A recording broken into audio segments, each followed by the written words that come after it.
সেইভাবেই আমরা যেন চিরকালের সাথী হয়ে চিরযুগের প্রতীক হয়ে আর যেন এই পৃথিবীর জ্বালা যন্ত্রণা, জন্মের জ্বালা যন্ত্রণা আর যেন ভোগ করতে না হয়।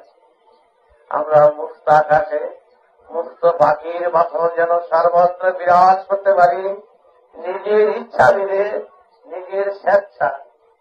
এই ইচ্ছা শক্তি যাতে তোমাদের জাগিয়ে তুলে সেই মহালোকে মহাশক্তির পথে যাতে গিয়ে সেখানে বসাতে পারি, তারই চেষ্টা, তারই সব কিছু যাতে করতে পারি,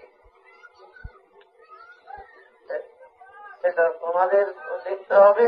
আমি করবো, এও তোমাদের জানতে।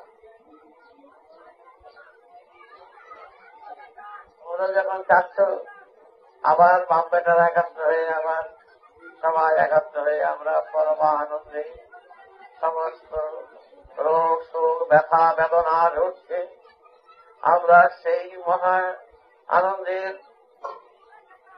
সাধনায় যাতে একত্রিত হয়ে সেই সাধনায় চিরতরে ডুবে থাকতে পারি, সেই স্থানটি, সেই স্তরটিতে যাতে আমরা পৌঁছতে পারি, যেতে পারি, তারই চেষ্টা করছি। এবং তোমরা যাবে, এও সত্যি। তোমরা তো চাও, সবাই তো চাও।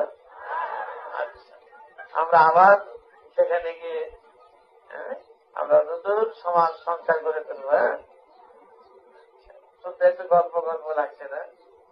এটা ঠিক গল্প না, এটা আমার নিজের কথা, তোমাদের ভাববার না।